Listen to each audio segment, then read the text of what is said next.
It's possible that Josh Duggar and the other people he's incarcerated with are living in conditions that are intolerable. The assertion that Josh Duggar is being granted special privileges while incarcerated has been made in a few sources. It's possible that he is.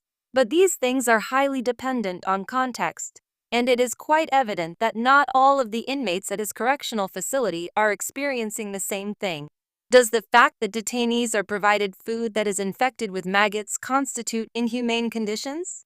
In one lawsuit, all of these allegations and more are made. Josh Duggar is now being held at the Federal Correctional Institution in Seagoville.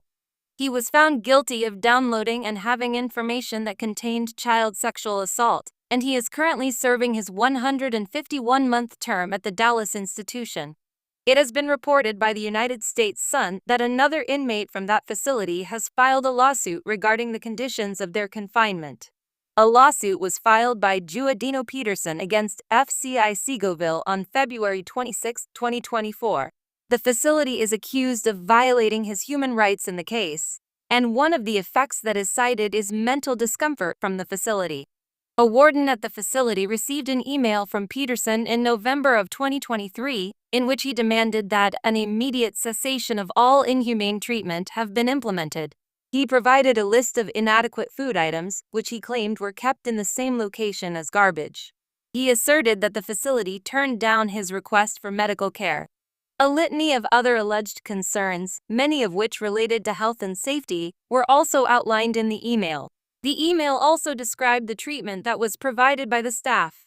Peterson stated that food that was placed with rubbish was mentioned once more in another email that is included in the lawsuit.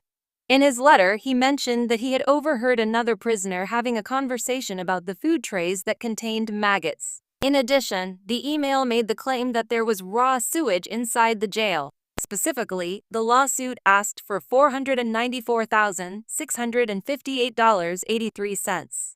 On May 16, the court rendered a dismissal of the action. This was not due to the merits of the complaint itself, or rather, it was due to the fact that the defendant failed to provide the court with more recent information regarding his residence when he was released from the Bureau of Prisons. When it comes to the case and the emails, it is difficult to know what to think about them. The writing style of the inmate is random, which may indicate a variety of factors, including educational neglect, a language impediment, cognitive disability, or any combination of these. All of these factors, by the way, have the potential to contribute to an individual's likelihood of being incarcerated.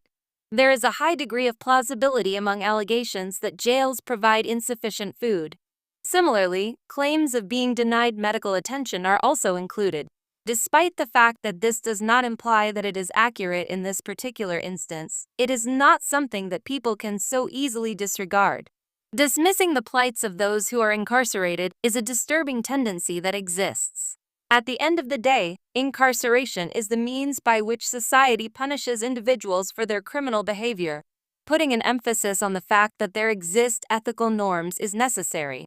In spite of the fact that our correctional system breaches human rights in a variety of circumstances and unquestionably contributes to an increase in general criminal activity, the very least that we can do is ensure that everyone has access to healthy food, safe conditions, and medical care. Another thing to consider, which is almost as significant, is that Josh Duggar is not a person who is empathetic. Moreover, Josh Duggar is unquestionably responsible for a number of offenses.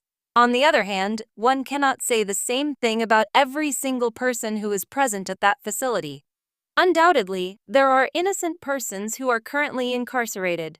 The fact that they have to breathe the same air as Josh, isn't that already a terrible thing?